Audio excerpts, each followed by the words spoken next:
Good morning, saints. Snifters. And the rest of y'all still lying in the group chat. Welcome to Morning Tea and Allegations, where the devil gets no mic and the truth gets the final say. Just to get some. Hey, hey. She don't run on rumors. She run on receipts. Sanctified shade with the screenshots to preach. This ain't just gospel. It's gospel flow. She prays, she claps back and lets the spirit go. Bible in one hand, the docs in the other. She speaks with fire, can't silence the truth. Hosted by Bianca, the snitch with a mission. Calling it out, 'cause our children deserve better. Morning tea and allegations. Pouring truth with no hesitation. Accountability in rotation. This is gospel education. Transparency is our foundation. Integrity leads the conversation. No rumor, no speculation. Just facts, receipts, and revelation. Morning tea and allegations. Where faith walks bold through shady temptation. No fake tongues, no false relations. Just truth, conviction, and conversation.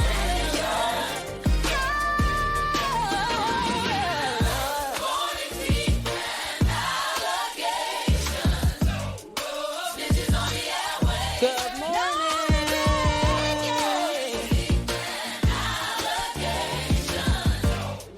Snitches on the airways. Morning tea and allegations. Snitches on the airways.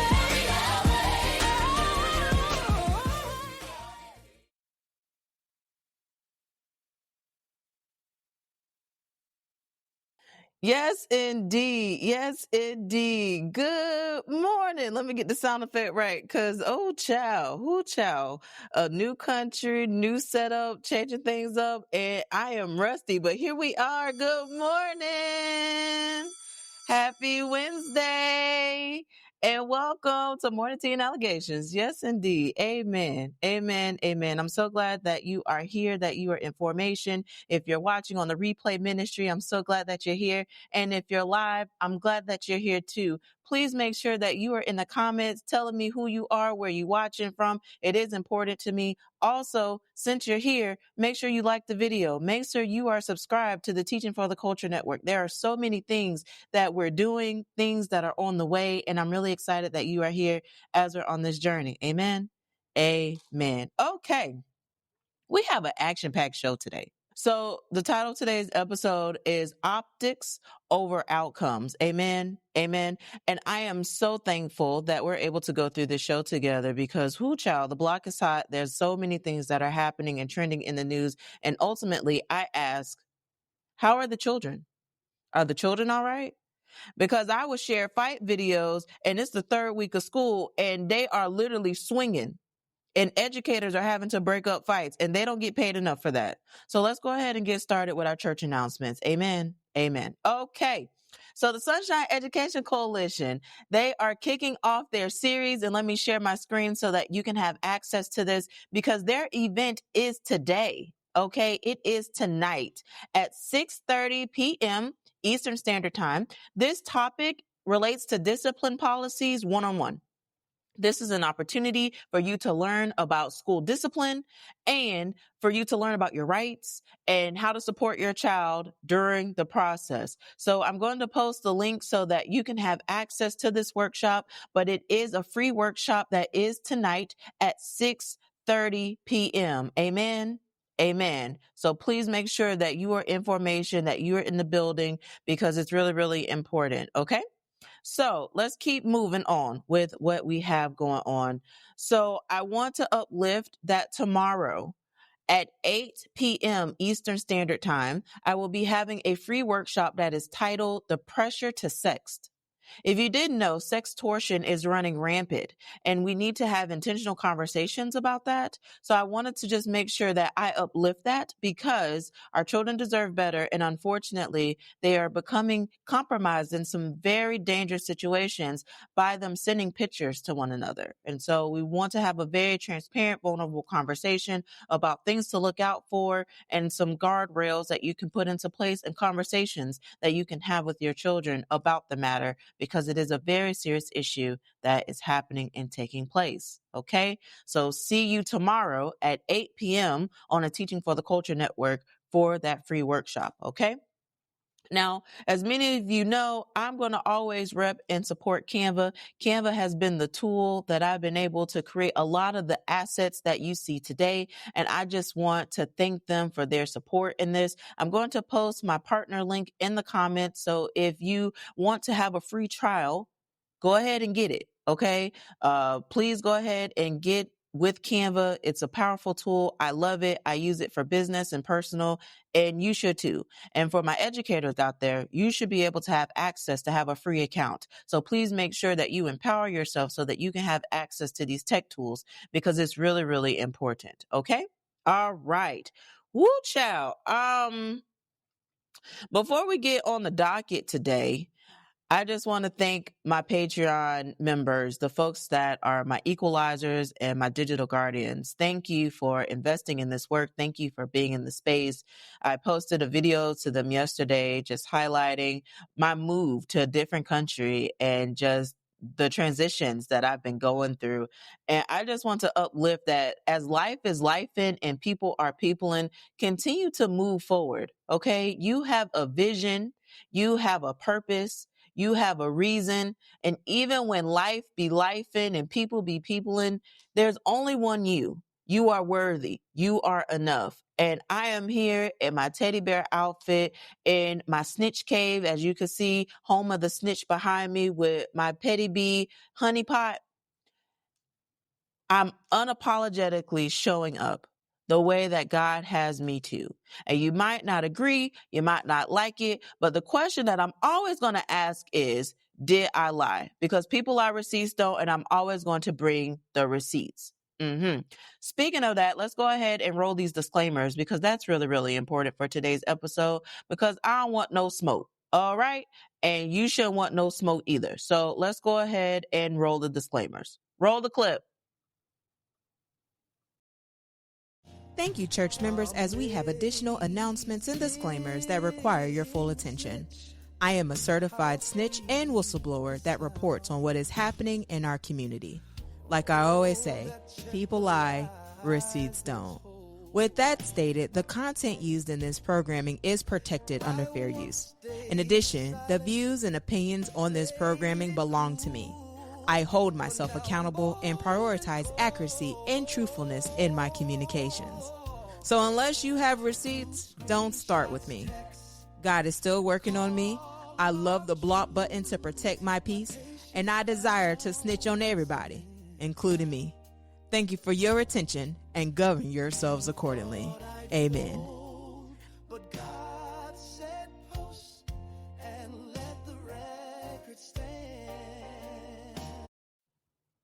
Yes, indeed. Amen. And good morning. Good morning. I'm so proud to have you here in the comments. I was just talking about the Sunshine Education Coalition and the event tonight. So again, if y'all missed that update in the church announcements, the link should be in the chat for you to go ahead and be involved, because that event is tonight at 6:30 p.m. Amen. All right. So, woo child. There are grown folks here, all right, that are arguing about paint and branding, and our babies are fighting in the hallways, at bus stops, and are falling behind in reading.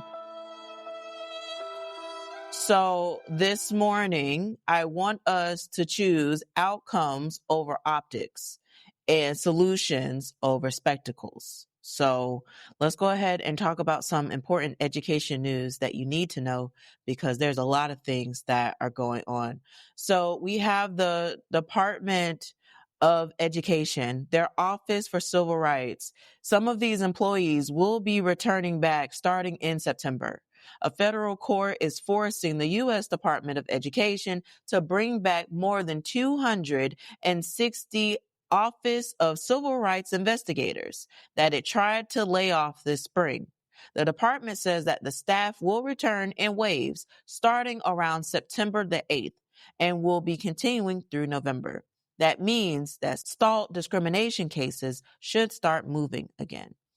And I do want to put this article in the chat so that you have access to it and that you can see it, because what's really sad is this dismantling of not only the Department of Education, but in the state that I often advocate for, Florida, we are seeing the privatization of education, thus the dismantling of public education. And our children deserve better. And this is something that I have been on this platform since 2019 talking about this very issue. And we're now in 2025 and we are seeing that the situations are becoming worse.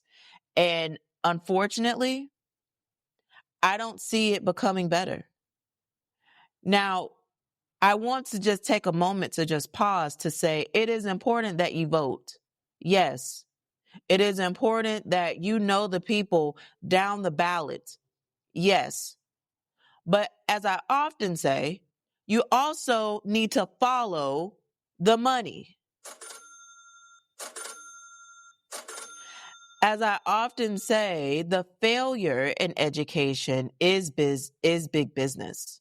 And so when we are talking about what is happening to our children, what is happening to the state of education, it is big business, unfortunately, and failure is driving the machine, and it has opened the platform and gateway to so many things in legislation that really holds the district at harm, and it's not right.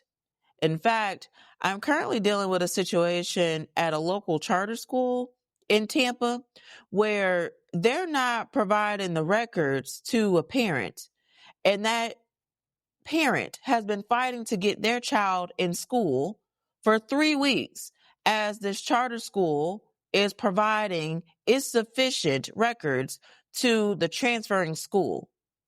And I've heard that the records process with charter schools is a bit different than public schools. And even in those type of situations and scenarios, it's not right, y'all. It's not right. So these are things that we need to talk about, that we need to amplify, because ultimately our kids didn't ask for this. Let me say it again, just so that you can hear. Our kids didn't ask for this.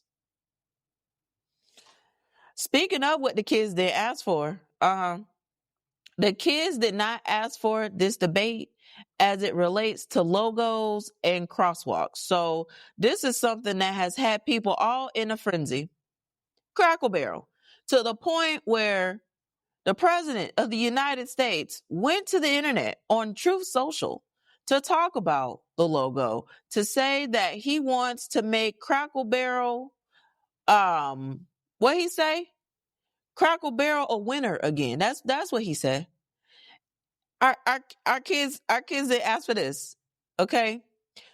We have had so much controversy over the optics of it. And I just think about the outcome. Are y'all still gonna make pancakes? Are y'all still gonna make biscuits and gravy? Are y'all still, let me not go there because I'm hungry. But what I am tired of seeing is the back and forth on social media about this. And one lawmaker took Donald Trump's post and was like, so get this, you're struggling to make ends meet, to put food on the table, to afford basic health care. And Donald Trump is focused on Crackle Barrel's new logo. It's ridiculous and insulting. He is not thinking about your needs. And I mean, hello? You are fake news. I don't understand why there's so much controversy, but you know what is something that we need to talk about? Speaking of new logos, I'm going to go back to Leon County for a moment, because Leon County had rolled out a new logo last year. And you know how much they spent on that logo? Leon County spent over $100,000 for the new branding of their logo. And there are children in Leon County, Tallahassee, Florida, that do not have working AC and safe environments for children right now. So the selective outrage of participation is beyond me, baby. Listen, I don't understand it. And I want to know what your thoughts are, because it is wild what is happening out here in these streets and what people are getting upset about. Let me give you another example of, again, why I don't understand why we are having this outrage. So to the left, you have Crosswalks that the Florida Department of Transportation gave an award for the city of Tampa. The project was called Crosswalks to Classrooms, and it was painted crosswalks near 21 schools, and it was awarded in 2020 Planning Innovation of the Year. That same department is now saying that we need to have uniform safety and that we need to remove all asphalt art. So now the 21 crosswalks near the schools that was celebrated to keep kids safe is no longer safe. It's a problem. And then you have even the black to blue street art, which, let me tell you about that one for a moment, okay? I don't know if y'all remember, but I do, because people our receipts don't, and I'm going to have my receipts. So the back to blue art that is in the city of Tampa did not go through its proper permitting process. Hello? Y'all hear me? So I have questions about why people are upset that the back to blue street art is going away, but there's not the same energy for these beautiful crosswalks that were put into place in front of our elementary schools. That is just really sad to me. To my right in Orlando, there's a rainbow crosswalk to honor the victims of Pulse. And it was repainted twice. Once it was removed, the community came together and they added chalk to the crosswalk. And then guess what? It was repainted again by the Florida Department of Transportation. Now, on next Thursday, September the 4th, there are many cities that are required to comply with the removal of street art, asphalt art, whatever term that you want to use here. And if they don't comply, the Florida Department of Transportation says that they will remove it and build the city. Now, what I do find interesting about all of this, though, is that we have some children that are having a hard time getting to school on time with their school's transportation department. Oh my God. So I don't understand why there's a lot of high stakes back and forth about the matter when you have some children that can't get to their first period on time due to the transportation obstacles and the lack of folks that are able to transport our children back and forth to school.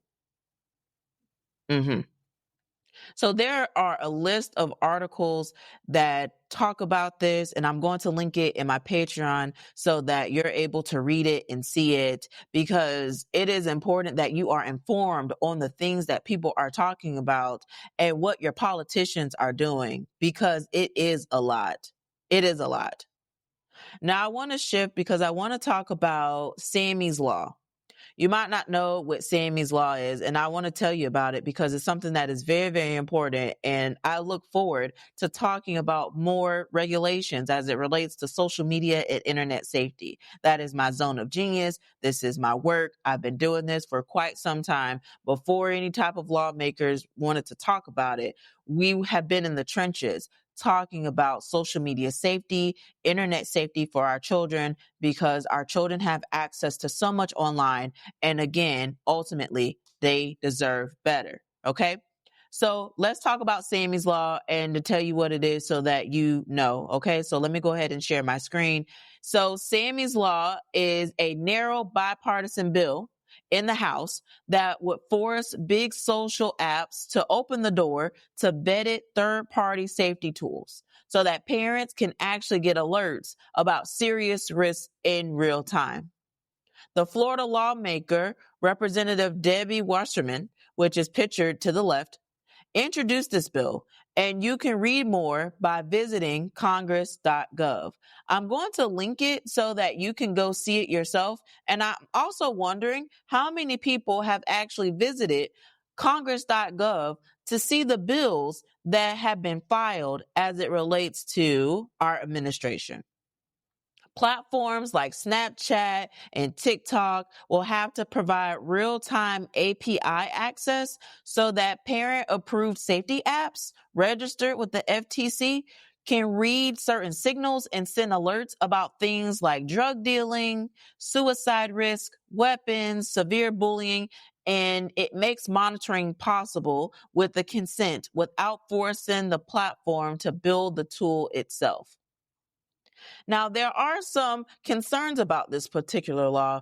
Privacy advocates warn that monitoring regime can hurt vulnerable kids, especially LGBTQ youth, if it's used in hostile homes, and that the FTC approves tools must have strict data and security. Now, you might be wondering, well, who is Sammy? Well, on September the 7th, 2021, a drug dealer reached out to Sammy on Snapchat. We're going to talk about Snapchat in just a moment. And this drug dealer delivered drugs to him at home. He snuck out his parents' house while they were asleep to meet the drug dealer, who turned out to give him a lethal dose of fentanyl. And as a result, Sammy lost his life and he's no longer here with us. So I want to share this clip with you of them talking about this legislation so that you can hear a different voice in the matter, because I do think it's important that we uplift this and also hold people accountable to the things that they're doing to our children online. So let's go ahead and get it queued up.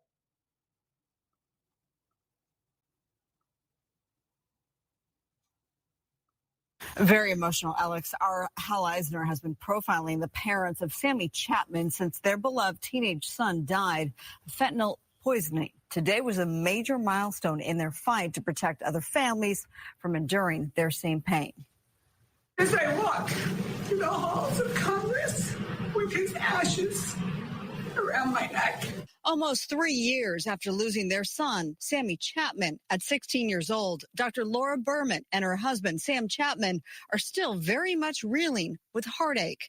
We parents have been saying no more for a long time. But Tuesday, that pain flourished in purpose on Capitol Hill as they witnessed a bipartisan group of House members unveil a resolution dubbed Sammy's Law, named after their son. I hope the Family's Law will be the start of Congress's work to make sure no other family has to go through the pain of losing a child to online dangers. It was February 2021 when a drug dealer on Snapchat sold Sammy Chapman a prescription pill laced with fentanyl. Sammy died of fentanyl poisoning. Chapman and Berman have been fighting ever since for more digital protections and online parental controls. They talked to Hal Eisner soon after their tragic loss. When this first happened to us, we spoke with you and you put us on TV. And when we were done, you said to me, you've got to get out there and do more. Sammy's law would require social media platforms to allow third-party software providers access to a child's account so parents can monitor online interactions and content. Critics argue third-party monitoring is a violation of privacy, even for minors. We're not trying to spy on anyone here. We're not trying to invade anyone's privacy. Sammy's parents say they simply want to preserve lives. We're doing this to save other children from Sammy's fate. Now it is up to the House Committee on Energy and Commerce to take up the bill. If voted out of committee, it would then go to the full House. If approved there, it's on to the Senate. Chapman and Berman tell our Hal Eisner they're not stopping until that bill makes its way to the president's desk to be signed into law. And it wasn't just Sammy's parents there today, right? No, there was another set of parents who we heard from. They lost their son to suicide after being bullied online, and they had the very same message that had we had these parental controls, our son could very well still be alive today.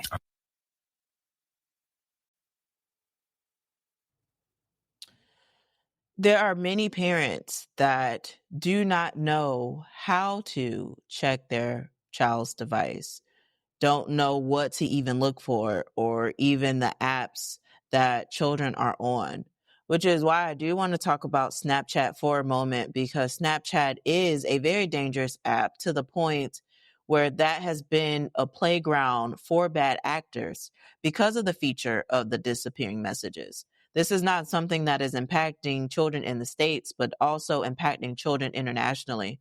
And because I have access to international news and the things that are happening globally, as a global digital safety expert, I do want to take you over to Canada with me, okay?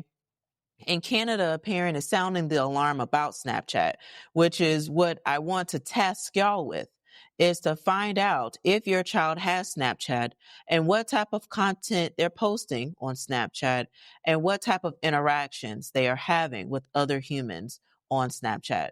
So let me go ahead and share my screen so that I can share this information with you, because this parent's plea is very, very important for everyone to hear about the dangers of Snapchat and the things that are going on that platform.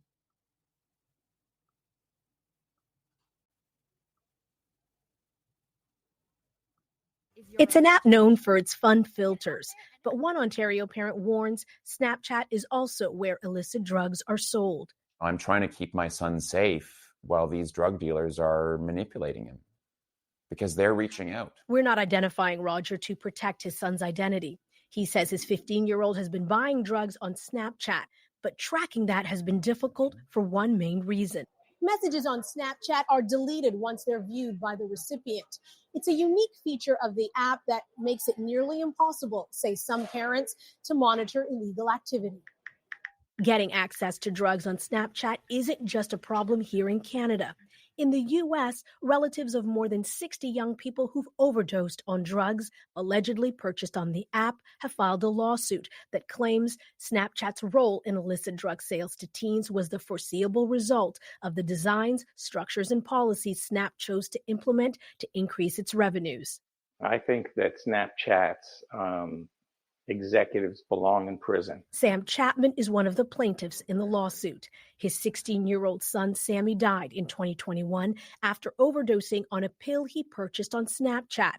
Chapman says his son didn't know it was fentanyl.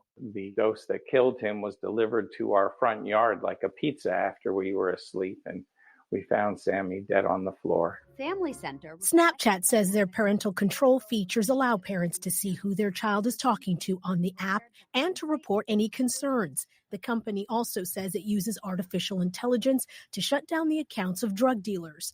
But this youth activist says it's not enough. All of your messages and the photos you send, the stories you post, disappear after 24 hours. It creates this black box of social media where you don't have any record of what you sent. And that has Roger in constant fear that his 15-year-old son will overdose.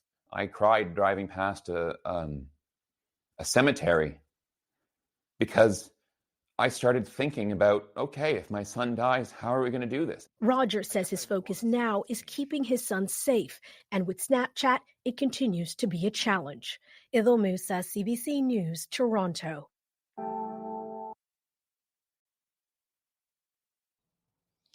It's really sad and a really big issue with particularly drug sales that are happening on the platform and sexting, which is why the event tomorrow is really, really important that you come and tune in, because inappropriate pictures are being sent via Snapchat because of the feature of it disappearing.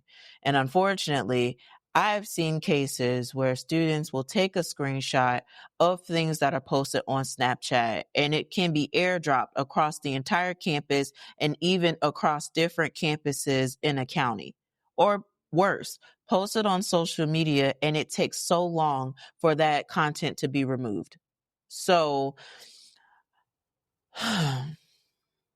there are different emojis that are out here that are common uses, and this is according to the DEA. So they have popular emojis that they've seen where people will post these type of emojis to mean different type of drugs. And so I just want to uplift that the DEA is trying to do its best to let people know that these are what these emojis have been meaning when they've been doing their investigation. And again, the Drug Enforcement Administration has been trying to uplift this information, and I'm going to share this with you too, because it is a very serious thing out here. You have children that are vaping in school and they're taking pills and they are smelling like a pound of marijuana before they get on the bus. It's a lot of things that are happening, and I want us to be very intentional with what our children have access to. So I'm going to say, parents, hello, parents, please check the cell phone. Hello, parents. I'm going to say it again. Please check the cell phone.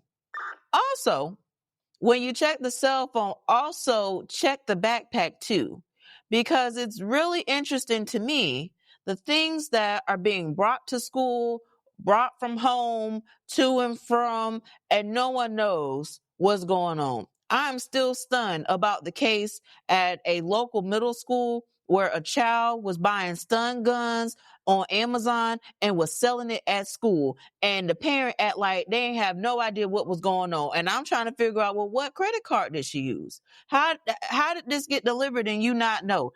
There are so many questions, but these are real life cases, folks. Children are being harmed out here. And it is my life's work and my mission to protect children online and to amplify these stories because it is important. Okay? It's important. So let's go ahead and shift and talk about the state of Florida for a moment, because I've made a series of posts for the past couple of days, and I tell you, my inbox has been hot, okay? Just the messages that are coming in, I'm just like, whoa, all right, relax. And some people coming in loud and wrong, and it's like, nothing beats a Jet 2 holiday. Mm-hmm. Because why are you coming in my inbox or responding back loud and wrong? And I am receipts focused. I'm receipts based. But hey, go off. So I made a post and I said, if only Governor Ron DeSantis fought for teachers' paychecks the way that he fights for headlines, Florida would not be ranked 50th in the nation for teacher pay. Meanwhile, Florida now leads the nation in homeschooling. Make that make sense. And I don't think that we're ever going to make sense of that. Truly, I don't. Other than the notion that clearly our education system is set for privatization and we got to follow the money. If we follow the money, we see that there are so many different alternative pathways to education that's not public education that are receiving more benefits than public education. So what can you elude with that information? And I feel really bad for the educators that are clearly needing help, needing support, and you have parents that go on apps like TikTok or Facebook to say that they're not buying school supplies. They wish that, the school was decked out, and where's the decor? Where's the, cute rugs? Meanwhile, there are so many content creators that are teachers out here that are showing what their classroom looked like before pouring money into it. Teachers and educators are pouring their own money to provide a experience for children. And it is so sad, the conversation and the disregard to education, which I go back to, where are our priorities? Well, it appears that Governor Ron DeSantis' priorities is to go back and forth with headlines, because it clearly shows that he wants to be in the media talking about things that have nothing to do with the state of Florida. But here we are. Again, our educators are in the trenches. They need help. And Ron DeSantis is on the media, on the news, on podcasts, on shows, talking about everything but the state of what's happening. And this is why, again, the topic and the title of the show is Optics Over Outcome. You can tell a narrative and say the things and all of that. But again, I ask, where are the receipts? Because the Florida Department of Education posted and said that teacher vacancies are down 17%. And I'm like, where? Where? And when you have media headlines such as the Florida Phoenix reach out and ask for the data, You are fake news. no receipts were produced. So we can't even trust the people in office to provide factual information or the data. And again, I say our children didn't ask for this. It's exhausting. The Education Law Center gave Florida an F for funding, distribution, and effort. The Education Law Center gave Florida an F for funding, distribution, and effort. So the problem isn't colorful crosswalks for safety. It's the hazard that the state continues to ignore, the literacy crisis, and a generation of children that are growing up unable to read, while Florida has the third largest highest percentage of adults lacking basic literacy skills. And then we lead the nation in homeschooling. So do you hear how all of this is just don't make sense? Florida has the third highest percentage of adults lacking basic literacy skills, and it leads the nation in homeschooling children.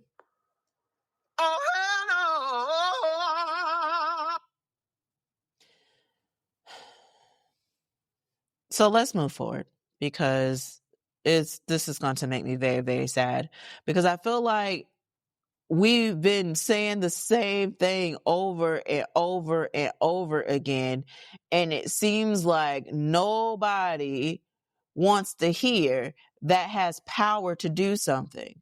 And when I say note that has power to do something, there are people that are in public office that are literally just placeholders, folks.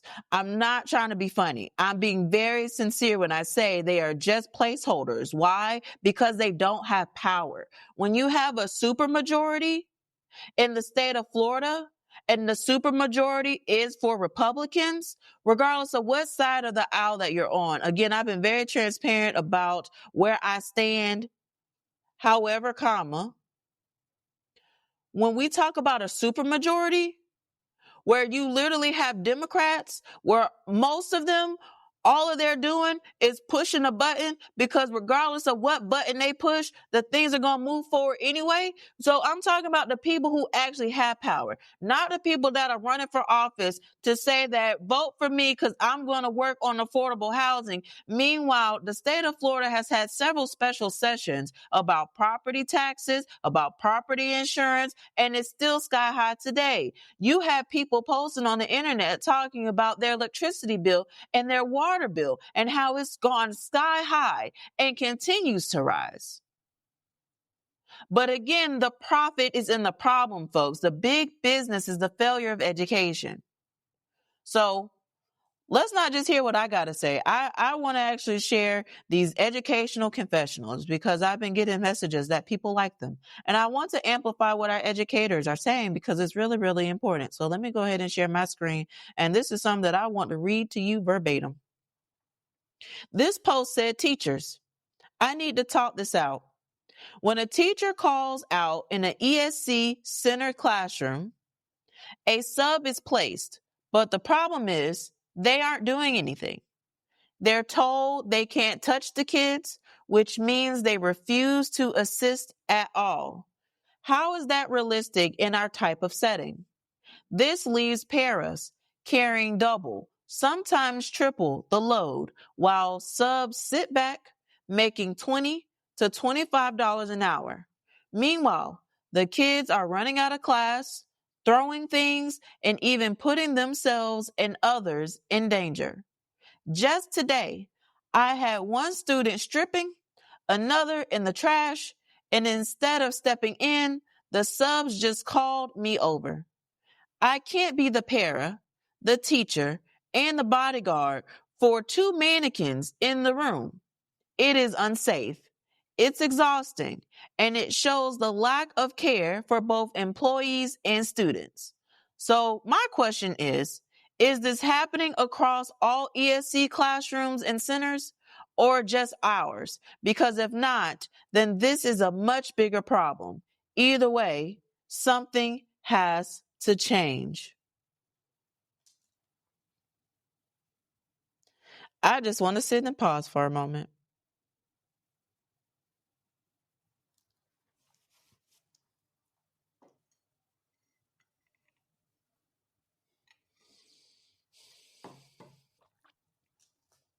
One of the comments said, I'm a sub and have subbed at centers and access classrooms in the past. What's true is that we cannot touch children. And that's not Kelly policy, but HCPS's. Secondly, communication with paras is key. Anytime I find myself in an ESC classroom, I always ask about the kids and how I can assist. Sometimes the paras have had me execute the plans left by the teachers, and other times they have executed the plans with me providing extra academic support. Also, we don't make $20 to $25 an hour. It's actually less, even with a BA or a BS, which stands for Bachelor of Arts, Bachelor of Science. Another comment says, yes, it is very unfair to the paraprofessionals. I just want to take a moment to uplift the paras that are working so hard in our classrooms and are doing everything that they can for our children, particularly our most vulnerable population of children. It is so difficult to witness and to read some of the things that are posted about these matters, because where's the money going? How is the funding being used? How are we protecting our children? And while I understand that due to legalities and, responsibilities, there are things that are put into place to protect contractors that are coming into the classrooms, but ultimately something does have to change, which is why I'm looking to the lawmakers that make policy, that put their name on a ballot to say, hey, vote for me. I'm going to be your voice. I'm going to advocate for the children. I'm going to make sure that schools are safe. And then once they get into the position, poof, it's all about titles and what events I could go to and what headlines I could be featured on. And it's not all, it's some. However, it is a problem. I have witnessed it and have seen it firsthand, how politics can change people. And Florida politics in particular, There are so many lies, there are so many secrets, and there are so many things that are happening at that Capitol. Our children deserve better, and our parents deserve better. So I just want to take a moment to give a round of applause to the person that posted this, but also to the paraprofessionals that are in the field that are doing the work, because they deserve all the praise and to be properly compensated for the work that they do.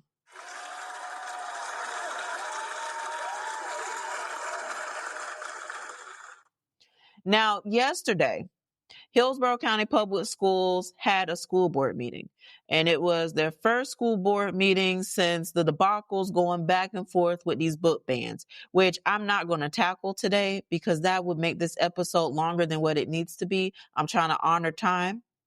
However, there are some educators that went to the school board meeting to speak out, and I want to amplify their voices today because of the things that were shared. I talk about optics over outcome. And while we have the media to say, oh my gosh, look at how great these things are happening and how great these things look, the reality is our teachers are continuing to ask for help. So let's go ahead and start with Rebecca and what they had to say at the school board meeting. Let's roll the clip.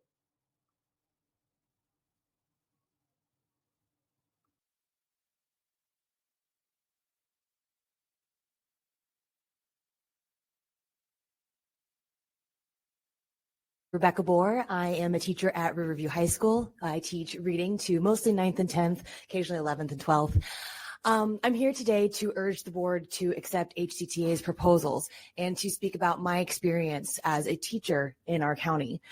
Every day I come to work, first thing I do is I check focus for the new students who have been added to my roster, because I have new students added every single day. So I have to adjust seating charts and squeeze in more desks and figure out how maybe make new printing copies of things so that I can accommodate all of my new students as my classes continue to grow. Every day I hear from my students complaints about how they have classes with no teacher in them because there are vacancies. And we're now 3 weeks into school and they don't have a teacher, and we don't know if and when they're going to get a real teacher who is qualified and knows their subject matter and loves their subject matter the way I love teaching reading. It's really hard to go to work and deal with all of these things, especially when we aren't getting paid appropriately. We are in contract negotiations and we're 3 weeks into school. It's 4 weeks that I've been back at work with pre-planning, and we're still negotiating our salaries for this year? That's crazy to me. What other job do you have negotiations and you're deciding what we're going to do, and we're expected to continue to work and to expect to put up with these conditions? I don't understand how I'm expected to keep doing more and more, but I have less. When I look at my paycheck, I can't pay for all the things. My mortgage keeps going up because of housing insurance, and I've got my car payment. I've got my daughter's lessons. I've got different things that I have to take care of. And I need the board to support us teachers and other staff members through salary.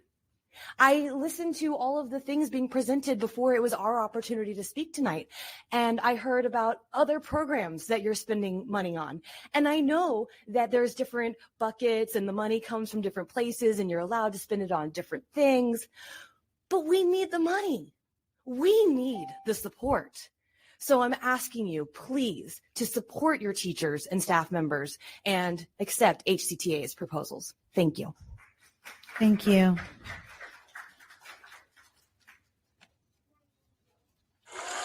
And thank you for coming to speak tonight.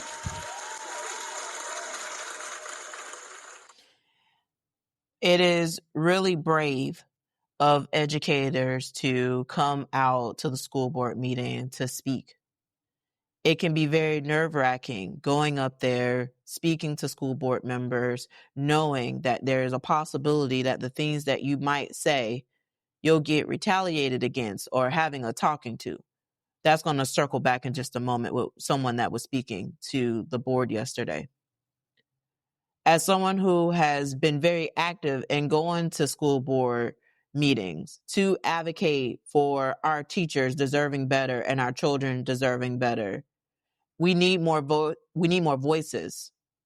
We need more people showing up.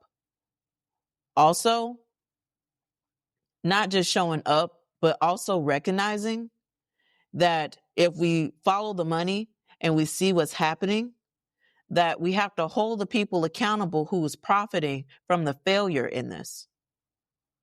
And ultimately, this whole system is going to need a radical shift in order for it to be better for our children, particularly our most vulnerable ones. So let's shift to Patrick, because Patrick had a lot to say about what was happening in his world.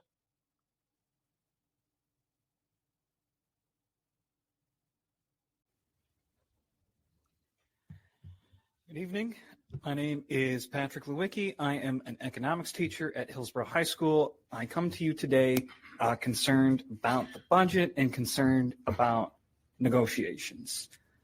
But let's start out on a positive note. I am grateful to wake up each and every morning to work for a school board that understands the needs of teachers. I don't think there's a single member here who feels negatively about the impact that we as teachers are having in the classroom. And for that, I am immensely grateful at your compassion. But when I look at this budget, which, I do, because economics teacher, it's kind of in the curriculum a little bit. I don't see the most compassionate budget. I see a budget that's a little bit thin, not because we're uncompassionate, but because we're scared. Because we are scared that funding is going to get cut in the future. Because we're scared that we don't know if we're going to make it as far as funding from the federal government. But folks, we're scared because the buildings that are our public education, that are our institutions, that are democracy, are on fire. And who wouldn't be scared of a fire? It's natural to be scared, to run away from the fire, to make yourself as safe as possible. But the fact is, if nobody stops the fire, the building keeps burning. I wouldn't know what it's like to be a firefighter, but I have to imagine it requires a decent bit of bravery, going in, risking their lives day in and day out to save innocent people and to save those buildings. Our teachers are doing the best we can to be brave in these classrooms to fight these fires of ignorance. And public education funding is the water that can help put out these fires. What the district is doing with this budget is effectively holding back water that we need to fight the fire in hopes that the hydrant will be back up to full tomorrow. I am begging the school board to make the difficult and brave decision. Please do not run away from the fire. Get on your fire gear, join us, turn on the water, and let us fight these fires as hard as we can while we still have water. Because we cannot let these fires continue uncontained, lest our public schools, our institutions, and our democracy burn up in flames. Thank you very much. Thank you. Next speaker, please.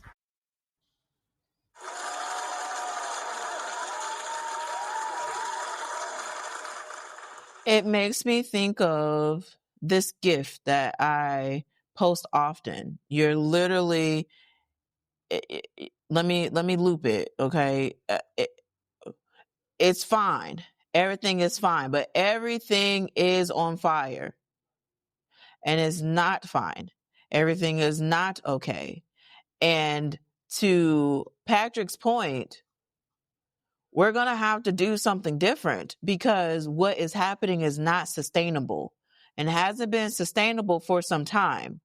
But this is a graphic that I used back in 2020 talking about our education system and how things are not fine. And we are almost 6 years later, and look at what is happening. So I just thank, again, the educators that are in the fight that talk about this, because it's really, really important. So let's shift to Leslie, because Leslie had some things to say too. Good evening. My name is Leslie Adams. I'm a speech language pathologist, and I've been with Hillsborough County now for a little more than 24 years. Our employees are struggling. I mean, this is not new. We're all coming here to talk to you about this. While progress has been made, and we do thank you for that, we're still short of inflation, significantly. Every single one of us is paying more for housing, more for utilities, more for car insurance, more for groceries. The last district proposal, which was not yesterday again, actually cuts pay for some of our staff by as much as $3,000, and that was emailed to you. With reduction and elimination of previously provided supplements. In addition, the small amount that was offered to add to each step does not even cover the increase many have experienced in 1 month's electric bill. Think about that.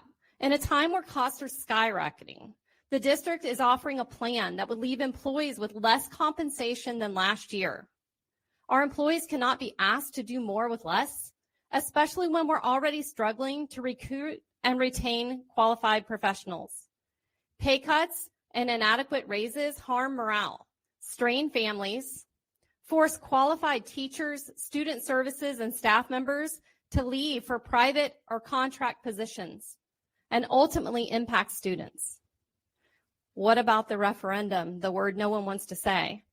That was sold to us as a supplement to our below average incomes. We were promised that it would not impact the district's willingness to continue to improve pay.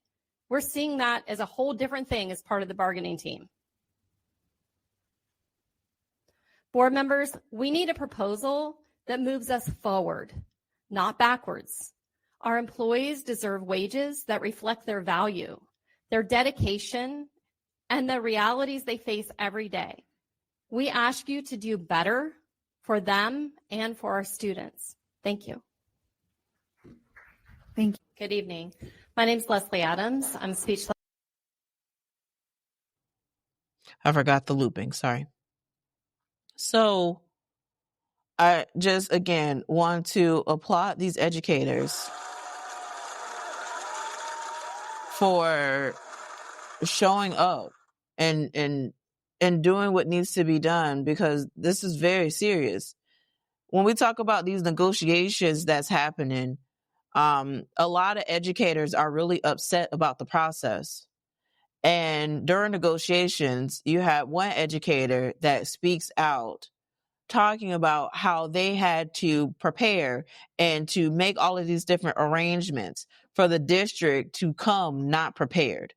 So let's go ahead and share this clip, because this just speaks volumes to how the district is not really doing this in good faith.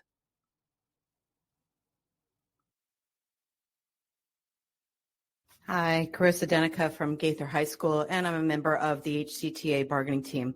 I wanted to speak about focus training today, but I feel like I need to address frankly, the audacity of the district's bargaining team at our session yesterday first. When instructional members are released to bargaining, I'm not just going to a meeting. I can't just step away from my classroom. I had to create plans. I had to make sure that everything was ready to go. And I teach AP Calculus and AP Stats. There's no quick worksheets that I can just throw at them that they're ready to go.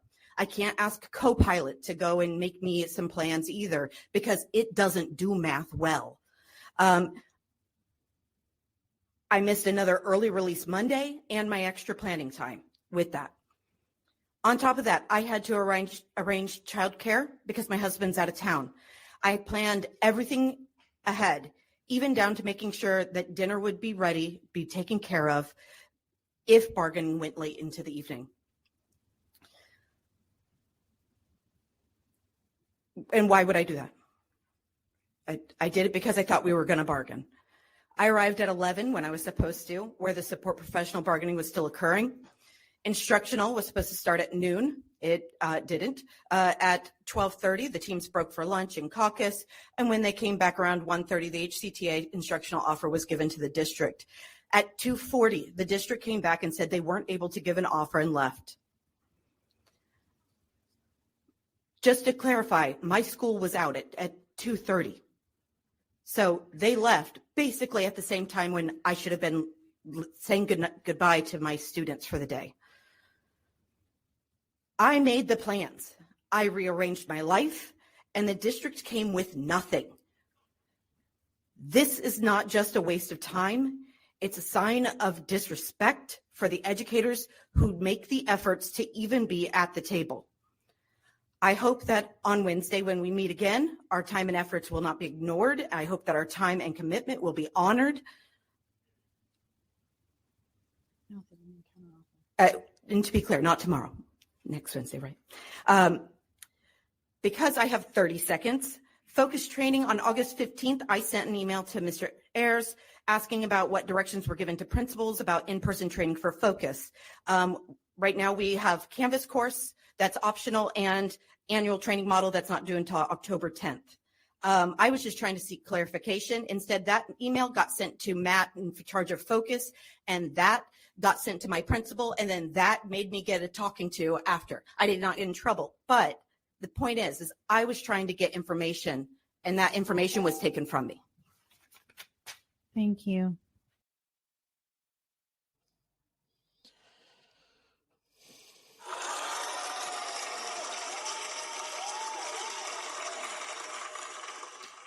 Again, I want to thank all the educators that use their voice, that talk to the school board, that write online, that sends me things, that share things with me, because it is a lot going on. And you can see in Carissa's face and demeanor that they were very frustrated, rightly so, that their time was not honored.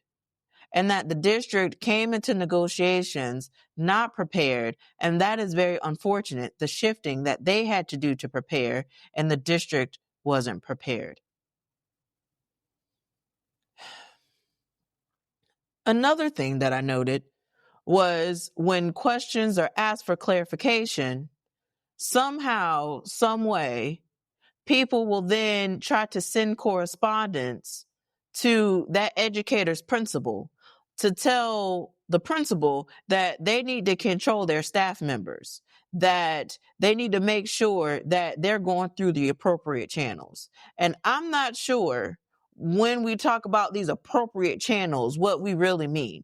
And I'm only speaking by experience, because I was told when I was blowing the whistle about the things that were going on, that there was a chain of command, and that if you break the chain of command, it's going to be a problem, and that you shouldn't put things in writing because it makes it permanent. These are the things that I was told. And this was back in, I don't want to go that far. What I do know is that there's a problem with retaliation in climate and culture that needs to be addressed, because that is unacceptable. Unacceptable.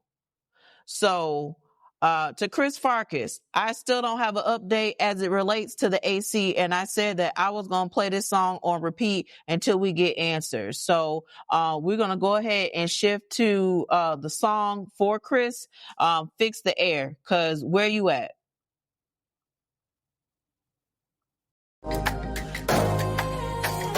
Fix the air, Chris. Don't play with the kids. Just fix the air, Chris. Don't play with the teachers. We too hot, we too tired. Lord knows we don't deserve this. Fix the air, Chris. Fix the air. We can't teach in a sauna. We can't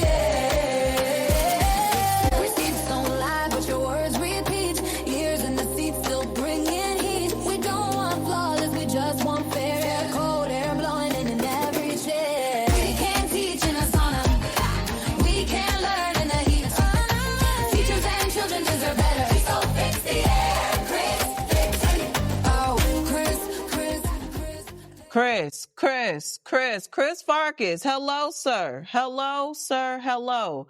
Chris Farkas, we are talking to you. Okay. We have questions, sir. We have questions. And we've been having questions for many, many years about your state of employment with Hillsborough County Public Schools. But let's go ahead and move forward and let me close you with this. All in all, I just want to amplify the voices of our educators because it seems as though people are just disregarding the people that are working with our children every single day. Again, I've amplified these stats and these results that we keep talking about. And again, optics versus outcomes, optics over outcomes. So let me just share the screen again so that you can see it in black and white, so that you can see it written out, because maybe that will help. Okay. We have educators 50th in the nation for teachers pay. And we have the third highest percentage of adults lacking basic literacy skills, with the highest homeschooling data in the nation. If that's not wild work, I don't know what else to say. The privatization of education is in full force, and it's something that we've been talking about for quite some time. So I hope that you get involved with the educators that are out doing the work. I hope that you get involved with organizations that are out here doing the work. I just want to continue to uplift that there is an event tonight with the Sunshine Education Coalition, and they're kicking off their parent code workshops talking about discipline policies. Please make sure that you are involved, that you are intentional. That event is at 6:30 p.m. Eastern Standard tonight. Okay? Tonight. Be in the room, be there so that you can learn more about the discipline policies, because we are seeing that cell phone policy is not being fully enforced. Okay? At the beginning of the show, I shared that I was shared fight videos and things that were happening on campus. And I am not going to use my platform to amplify that. What I will say is that the video content is out there, folks. You have children that are fighting and harming each other, folks. There are some dangerous situations that are happening on campus, and children have their cell phone out recording the harm that is happening.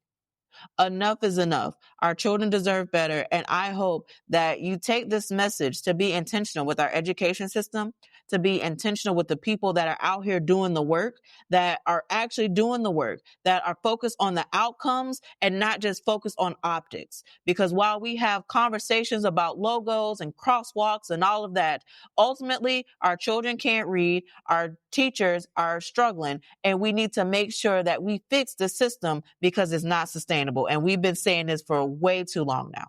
Okay? I hope that you have an amazing day. Thank you for tuning in. For some reason, the comments weren't pulling up, so I'll have to check those comments if you're live. And for those that are watching on the replay ministry, I can't wait to interact with you. And thank you again for supporting Morning Tea and Allegations. It means so much to be in this work, in this fight. And I look forward to seeing you tomorrow as we talk about sextortion and sexting, because that is a major problem that's impacting our kids. And I'll see you at 8 p.m. Eastern Standard Time on the Teaching for the Culture Network with that information. So, yeah, that's all I have to say on that. And I'm going to sign you out with the song that I just love. I love the theme music for Morning Tea and Allegations. So y'all have a blessed day. Peace.